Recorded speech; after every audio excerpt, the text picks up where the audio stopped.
জাতীয় নির্বাচনের আগে স্থানীয় নির্বাচন চায় না বিএনপি। দলটির সিনিয়র যুগ্ম মহাসচিব রুহুল কবির রিজভী বলেছেন, গ্রহণযোগ্য অন্তর্বর্তী সরকারের মূল কাজ। রোড টু ইলেকশন শীর্ষক গোলটেবিল বৈঠকে এসব কথা বলেন তিনি।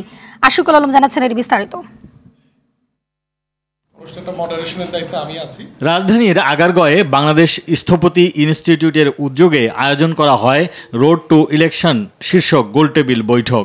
এতে অংশ নিয়ে বিএনপির সিনিয়র যুগ্ম মহাসচিব রুহুল কবির রিজভী বলেন, নিরপেক্ষ নির্বাচনের পরিবেশ বিঘ্নিত হওয়ার মতো কোনো পদক্ষেপ অন্তর্বর্তী সরকারের নেওয়া ঠিক হবে না। জাতীয় সংসদ নির্বাচন, যে নির্বাচনের মাধ্যমে একটি সরকারের পরিবর্তন ঘটে, এখন সেই মূল কাজটা বাদ দিয়ে আমরা যদি সাবসিডির কাজগুলো এটাই যদি আমরা প্রথমেই শুরু করে দেই, তাহলে এটা খুব একটা গ্রহণযোগ্য হবে না, এটা হতে পারে না।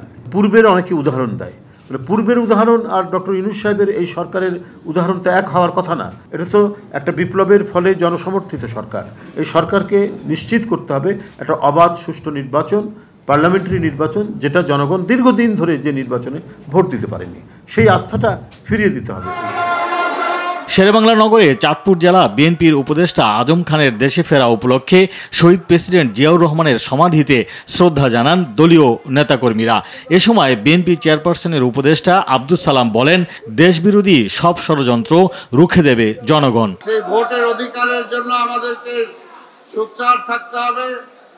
যারা ভোট পিছাইতে চান, যারা মানুষের অধিকারকে ফিরিয়ে দিতে এখনো কার্পণ্যবোধ করেন, তারা আসলে ফ্যাসিবাদকে আবার ফিরিয়ে আনতে চান কিনা, সেটাই আজকে প্রশ্ন। স্বৈরাচার ও ফ্যাসিবাদ মুক্ত দেশ গঠনে নেতাকর্মীদের ঐক্যবদ্ধ থাকার আহ্বান জানান বিএনপি নেতারা। আমার নেত্রী খালেদা জিয়া এবং তারেক জিয়ার হাতকে শক্তিশালী করুন। আশিকুল আলম, RTV, ঢাকা।